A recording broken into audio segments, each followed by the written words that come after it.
la iglesia que Jesús quiere. Cuando pensamos en la religión, pensamos muchas veces en las distintas religiones del mundo. Puede ser el judaísmo, el islam, el cristianismo. Podemos pensar en diferentes religiones alrededor del mundo. Y básicamente en las religiones mundiales lo que hay es una búsqueda de Dios. ¿Sí? El ser humano busca a Dios. Y un teólogo alemán, Dietrich Bonhoeffer, dice que las religiones buscan a Dios como buscando la felicidad, buscando ese bienestar, buscando ese equilibrio que necesitan para vivir y vivir plenamente sobre la tierra. Pero cuando viene Jesús, descubrimos que no es tanto que la humanidad haya buscado a Dios, sino que Dios busca a la humanidad. Vemos desde el Génesis que Dios es quien inicia ese contacto, quien fomenta esa comunión, que nos busca vez tras vez y no nos da felicidad. De hecho, en ninguna parte de la Biblia Dios promete felicidad, pero nos da su gracia. Entonces, en Jesús, Dios busca a la humanidad y a partir de Jesús encontramos la gracia de Dios. Una gran diferencia. ¿Qué es el Evangelio? ¿Qué es el Evangelio? Eso lo estuvimos discutiendo o charlando en nuestros pequeños grupos. Acá les doy una definición, a ver si la podemos mejorar un poco entre nosotros. El Evangelio es la buena noticia, no buen consejo, sino buena noticia que Dios, quien creó los cielos y la tierra, es Rey y Señor de todo lo creado, y que su Hijo Jesús venció el mal y la muerte, resucitando entre los muertos para abrir las puertas a la nueva creación que se está haciendo presente entre nosotros hoy, y pronto Jesús volverá. ¿Sí? Es una definición un poco más larga, pero creo que toma en cuenta cosas muy importantes. ¿Sí? No podemos hablar del Evangelio sin hablar del señorío de Cristo, sin hablar que Cristo es Rey y Señor sobre todo lo que existe. ¿Sí? Tenemos que mencionar que Jesús venció el mal y la muerte a través de su muerte y resurrección, y que esa resurrección abre las puertas al reino de Dios, a esa nueva creación que se está haciendo presente hoy entre nosotros. Y por supuesto anhelamos la vuelta de Jesús a nuestro mundo, su retorno, para que podamos vivir plenamente en la presencia de Dios. Ahora, hablando del Evangelio, en el Evangelio nos encontramos con la gracia de Dios, ¿sí? Vemos la gracia de Dios. Y dice Tito 2 que es la gracia de Dios que nos enseña a dejar de pecar. Es su amor, es su caridad, es su bondad que nos hace dar la espalda al pecado. Pero hay dos tipos de gracia, otra vez según este teólogo alemán. ¿Sí? Está la gracia barata, que es una gracia que provee perdón, pero no lleva a ninguna transformación. Tipo, si el pecado fuese una deuda, bueno, queda saldada la deuda, pero no hay ningún crecimiento, no hay transformación. No hay una búsqueda de no volver a pecar, sino que como una mera cuestión legal, quedamos libres ante la ley. Esa es la gracia barata. Y según Bonhoeffer, es una ficción. La gracia de Dios no es gracia barata. De hecho, la palabra nos dice que fuimos comprados a un gran precio, no con oro ni con plata, sino con la preciosa sangre de Cristo Jesús. Entonces, esta gracia barata es una ficción, porque no hay perdón sin transformación. ¿Pero por qué? Porque hemos recibido una gracia cara, una gracia valiosa, que nos trae perdón, pero que nos lleva a una transformación. Esa sí es una realidad. Esa gracia existe y debemos entender que no debemos buscar el perdón sin la transformación. No debemos querer quedarnos con un asunto meramente legalista o moralista, como que quiero ser libre de pecado, no, pero la idea de liberarse del pecado es poder transformarse, poder no volver a cometer los mismos pecados, volver a ser quien éramos antes, sino seguir siendo más y más como Jesús. Entonces la gracia es cara, pero es una gracia que trae transformación a nuestras vidas. De repente ustedes han estado en ciudades muy calurosas, ¿sí? Esta es una ciudad muy calurosa que yo conocí en Colombia, Cartagena, de Indias. Sé que otros la conocen también. Y la ciudad más fría donde estuve en mi vida fue Nueva York, con 20 bajo cero. Nunca había puesto 2 pantalones para salir a comprar café, pero hacía muchísimo frío. Si nosotros le decimos a la gente en Cartagena que se pongan 2 abrigos, guantes y pasamontaña, les va a dar de todo, porque no van a poder caminar ni 2 cuadras. Pero si en Nueva York decimos, no, no hace frío, salgan nomás, y no se hayan abrigado, les podemos hacer un daño. ¿Sí? Desear el bien para alguien no es lo mismo que decir la verdad. A veces decimos algo más lindo para no quedar mal, porque queremos el bien para ellos. Pero una forma de amar a la gente es decir la verdad. ¿Qué tiene que ver esto con lo que venimos hablando hasta ahora? A veces con el Evangelio hemos querido, los cristianos a través de la historia, acomodar el Evangelio para que no suene eh, tan exigente, ¿sí? Para que de alguna forma las personas puedan recibir el perdón de Dios sin tener que hacer mucho, o que podamos acercarnos a Dios sin la necesidad de ser transformados. Pero si predicamos un Evangelio así, de repente no estamos predicando el Evangelio, sino otra cosa. Les pregunto, ¿el Evangelio a medias sigue siendo buenas noticias? ¿El Evangelio a medias sigue siendo buenas noticias? ¿Pierde el Evangelio su poder cuando cambiamos sus exigencias, cuando cambiamos su naturaleza para que sea más agradable o para que suene más lindo para nosotros? Yo creo que sí, el Evangelio cambia si nosotros no le decimos tal como es, si no predicamos el Evangelio en su totalidad. Si damos una noticia a medias, la noticia no se ha dado. Se ha dado otra noticia que es la media verdad y no la verdad completa. Ahora, ¿quiénes dan testimonio del Evangelio de Jesús? Somos los cristianos que damos testimonio con la boca y con la vida. ¿Sí? Tenemos que hablar de Jesús, pero también tenemos que vivir para Jesús. ¿Sí? La palabra testigo en la Biblia es la palabra mártir o martis. ¿Sí? ¿Qué quiere decir eso? La concepción cristiana del testimonio es dar testimonio en vida, y en la vida y en la muerte. Sí, los primeros mártires en la fe cristiana no comenzaron a dar testimonio de Jesús apenas cuando vieran que sus vidas fueron amenazadas por los gobernantes, sino mucho antes daban testimonio de él. Entonces, debemos dar testimonio tanto en la vida como en nuestra muerte, con nuestra boca y con nuestras vidas. De eso se trata, ser los cristianos que Dios quiere que seamos. Ahora, los cristianos que dan testimonio de Jesús justamente son reunidos en la iglesia, porque la iglesia es el pueblo elegido de Dios para dar testimonio de la gracia que hallamos en su Hijo Jesús. ¿Sí? La iglesia es lo que reúne a las personas que siguen a Jesús y que se benefician de la gracia que hallamos en Jesús.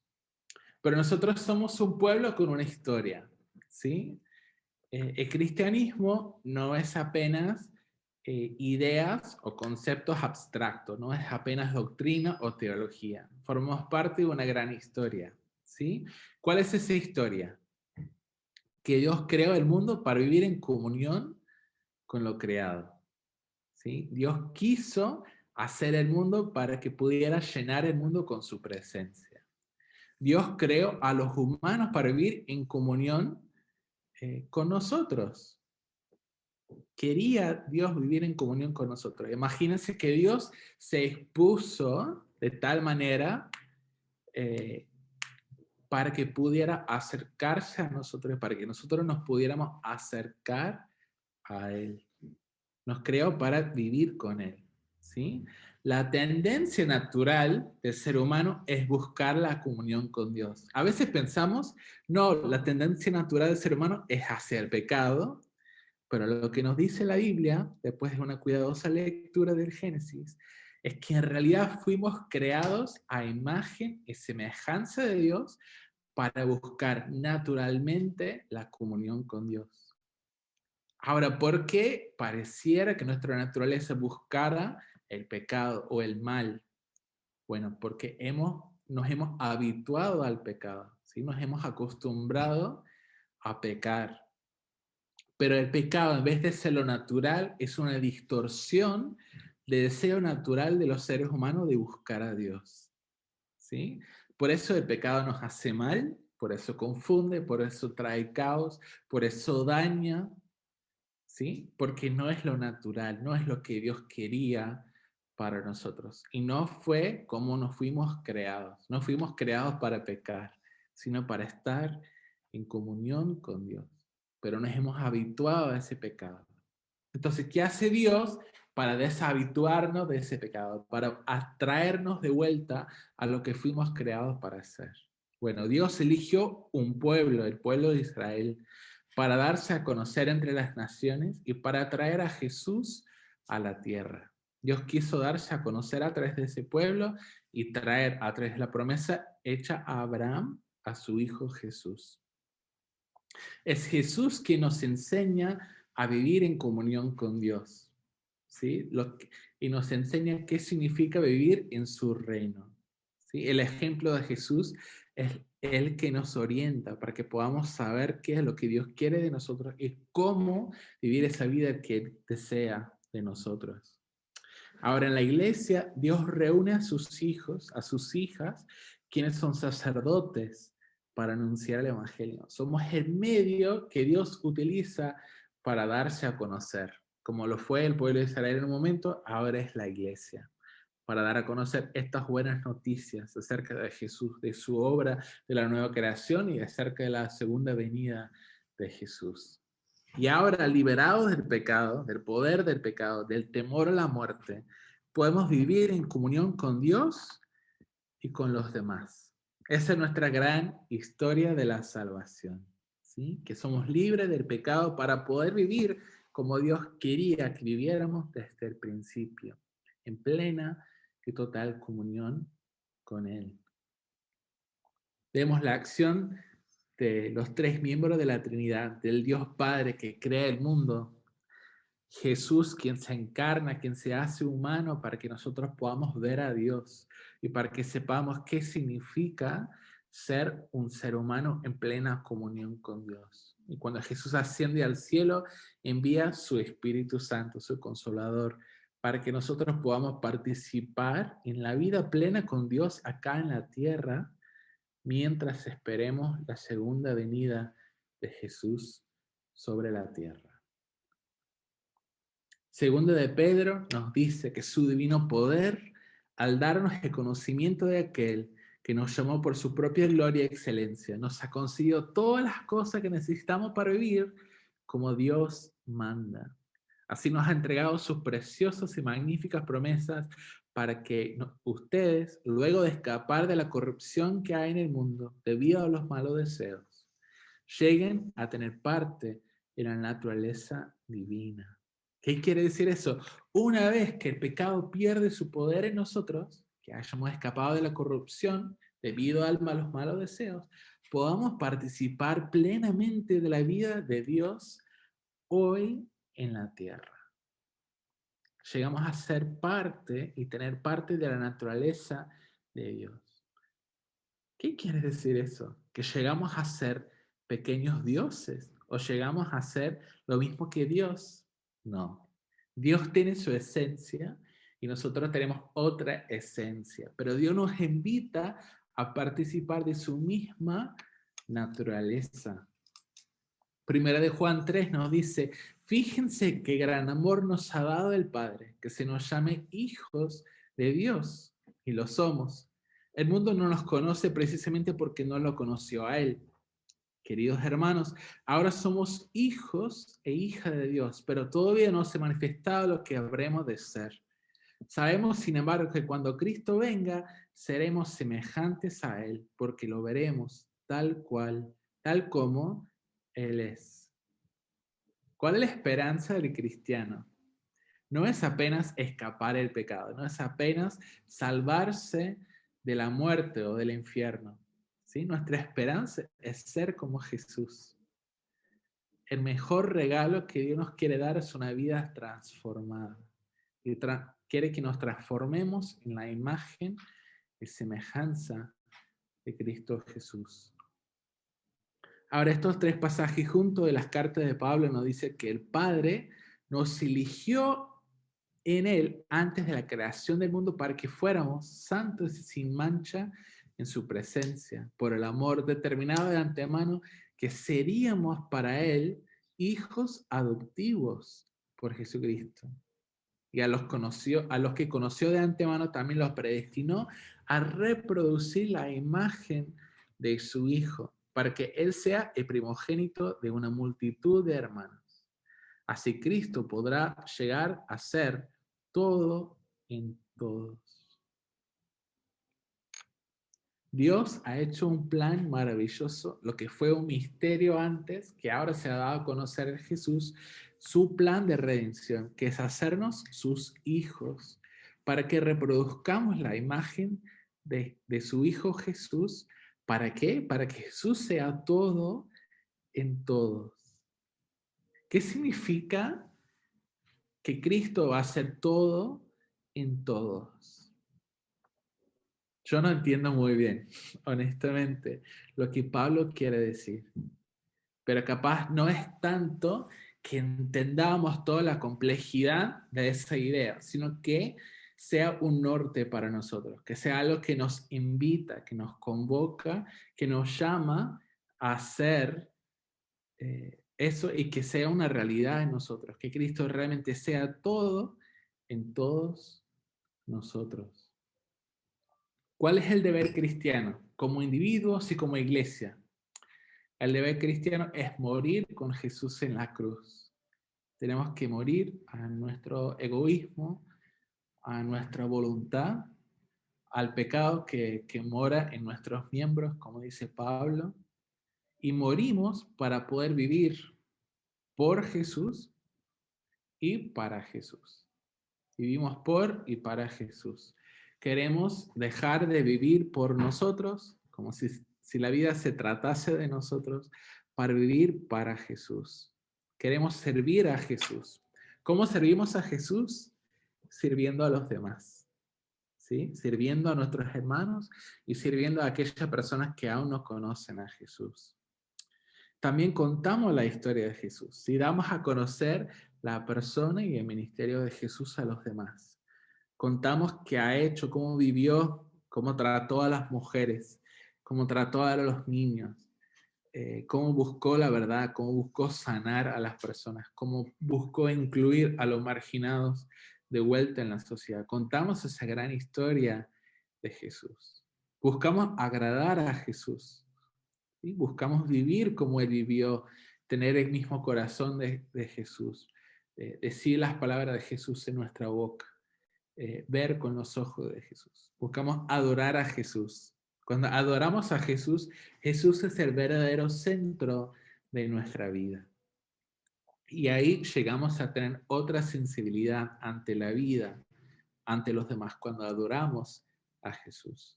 Y por supuesto, amar como Jesús ama. Amar a los demás y entregarnos como Jesús se murió, se entregó por todos nosotros. Ese es nuestro deber cristiano, nada más y nada menos. Ese es nuestro deber como iglesia. Somos llamados a vivir la vida cristiana a solas con Dios y en comunidad. ¿Sí? Muchas veces pensamos que la vida de iglesia es suficiente prueba que estamos viviendo la vida cristiana.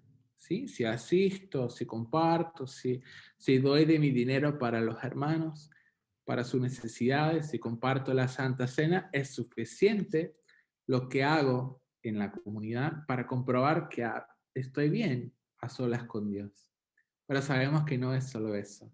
Tenemos que cultivar esa vida de Jesús a solas con Dios para que tenga su expresión plena en la vida en comunidad. A eso somos llamados.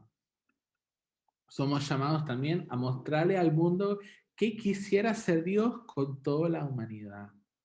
¿Sí? Yo sueño con una sociedad argentina diferente, ¿sí? Donde no agredimos a las personas que tienen diferencia de pensamiento, donde no insultamos a las personas que eligen vivir de una forma distinta, ¿sí? Donde hay respeto, donde hay amor, donde existe el perdón, donde existe la justicia. Todo esto que quisiera vivir más plenamente en el mundo como tal, tiene que manifestarse también en la iglesia. Y es difícil porque ni vos ni yo somos perfectos. Pero si vamos siendo salvos, eh, si vamos siendo las personas que Dios quiere que seamos, es posible dentro de la iglesia, hasta cierta medida, mostrar lo que Dios quisiera hacer con el mundo entero. Acuérdense que la iglesia es una sociedad contraste, la sociedad que debería ser lo que Dios quiere para el mundo entero. Somos llamados a dar testimonio acerca de esta nueva vida que es posible ahora en el presente. Y somos llamados a vivir en sintonía con el llamado de Jesús y la buena noticia del Evangelio. A mí me preocupa cuando yo mismo o otros hermanos no viven como personas resucitadas. ¿Sí? Seguramente todos los hemos experimentado en algún momento. Sabemos el bien que debemos hacer y no lo hacemos. ¿Sí? Sabemos que debemos ser generosos o que debemos perdonar o que no deberíamos insistir en un pecado, pero aún así lo hacemos. Pero el llamado de Dios es a ser coherentes con el nombre de Jesús que hemos profesado, ¿sí? Con el Jesús a quien predicamos. Tenemos que trabajar en sintonía con Jesús y con esas buenas noticias. Si vamos a proclamar la esperanza que nos da Jesús, tenemos que ser portadores de esa esperanza. Tenemos que esperar también en Jesús. No podemos pensar que es meramente un discurso que repetimos, sino una vida que vivimos. No podemos ser el pueblo de Dios si no predicamos ni reflejamos la verdad de Jesús. No podemos ser el pueblo de Dios si no predicamos ni reflejamos la verdad de Jesús. Es difícil ser el pueblo de Dios, ¿sí? Nosotros podríamos predicar la gracia barata. No, hermano, ¿sabes qué? Yo sé que es difícil dejar de pecar, pero trata de hacerlo y si no se te da, no te preocupes, que Dios es comprensible, que está todo bien con Dios, Dios sabe el esfuerzo que haces, está todo bien. Vamos a fingir que no pasa nada, ¿sí? Si predicamos la gracia barata, diríamos, bueno, ¿sabes qué? Yo sé que el Sermón del Monte nos llama a perdonar y amar a nuestros enemigos, pero será para la próxima vida, porque en esta vida no se nos va a dar. Así que no se preocupen, bajamos la mirada un poco, seamos más realistas, no vamos a esperar que Dios nos cambie de un momento para otro, entonces vamos a ir poco a poco con esto. ¿Sí? Cuando llegamos a pensar o a vivir así o predicar así, ya no reflejamos la verdad de Jesús. Cuando somos una iglesia poco exigente con nosotros mismos, como individuos, como comunidad, ya no estamos reflejando la verdad de Jesús. Pero cuando entendemos las exigencias del Evangelio y las predicamos con sinceridad, con humildad, ahí sí reflejamos la verdad de Jesús. Ahora, no somos una iglesia perfecta, para nada. No acertamos siempre en lo que pretendemos hacer. ¿Sí? Eso es cierto tanto para individuos como la comunidad completa.